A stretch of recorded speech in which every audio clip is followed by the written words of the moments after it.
മെസ്സിയെ കൊണ്ടുവരാൻ നയാ പൈസ ചെലവായിട്ടില്ല എന്ന് പറഞ്ഞത് പിന്നീട് അത് 13 ലക്ഷം രൂപ സർക്കാർ ഖജനാവിന് ചെലവായി എന്നുള്ള ആ വിവരാവകാശ രേഖ പുറത്തുവിട്ടത് 24 ആണ്. അതുപോലെ കായിക വകുപ്പിൽ നിന്ന് ചെലവായിട്ടുള്ള മറ്റൊരു വലിയ ദൂർത്തിൻ്റെ അല്ലെങ്കിൽ വലിയൊരു പാഴ്ചെലവിൻ്റെ രേഖകൾ കൂടിയാണ് ഇപ്പോൾ പ്രേക്ഷകർ ദൃശ്യങ്ങളിൽ കാണുന്നത്. ഇത് 2024 ഇന്ത്യയിൽ തന്നെ ആദ്യമായിട്ട് ഒരു സംസ്ഥാന സർക്കാർ ഒരു സ്പോർട്സ് സമ്മിറ്റ് നടത്തു എന്ന പേരിലാണ് 2024 തിരുവനന്തപുരത്ത് വെച്ച് ഈ പരിപാടി നടക്കുന്നത്. ആ പരിപാടിക്കായി 3,62 ലക്ഷം രൂപയോളം 62 ലക്ഷം രൂപയോളമാണ് സർക്കാർ ചെലവഴിച്ചത്. ഈ പരിപാടി നടന്നത് കാര്യവട്ടം സ്പോർട്സ് ഹബിലാണ്. സർക്കാരിന് കൂടി പങ്കാളിത്തമുള്ള ഈ സ്റ്റേഡിയത്തിൽ സർക്കാർ തന്നെ ഇതിന് വാടക ഇനത്തിൽ 40 ലക്ഷം രൂപ കൊടുത്തു. ഭക്ഷണത്തിന് 32 ലക്ഷം, മറ്റ് പ്രൊമോഷൻ അത് ഇത് എന്നൊക്കെ പറഞ്ഞ് 3,62 ലക്ഷം രൂപയാണ് ഇതിന് ചെലവാക്കിയത്. അന്ന് മന്ത്രി പറഞ്ഞത് 25 പദ്ധതികളിലൂടെയായി 5,000 കോടി രൂപയുടെ നിക്ഷേപം ലഭിച്ചു എന്നുള്ള, ഇല്ലെങ്കിൽ അതിനുള്ള വാഗ്ദാനം ലഭിച്ചു എന്നുള്ളതാണ്. പക്ഷേ നമ്മൾ ഇപ്പോൾ കായിക മന്ത്രിയുടെ ഓഫീസുമായി ബന്ധപ്പെട്ട് അവിടെ നിന്ന് തന്നെ കിട്ടുന്ന വിവരങ്ങൾ അനുസരിച്ച്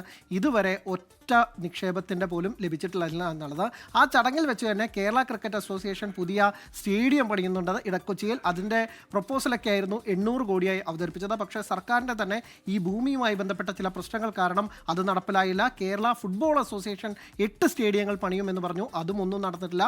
സർക്കാർ തന്നെ ടെന്നീസിനായും പിന്നെ സ്പോർട്സ് എക്യുപ്മെൻസിനൊക്കെ ആയി തന്നെ പല കാര്യങ്ങൾ ചെയ്യുന്നു എന്ന് പറയുന്നു. അങ്ങനെ അതും നടന്നില്ല.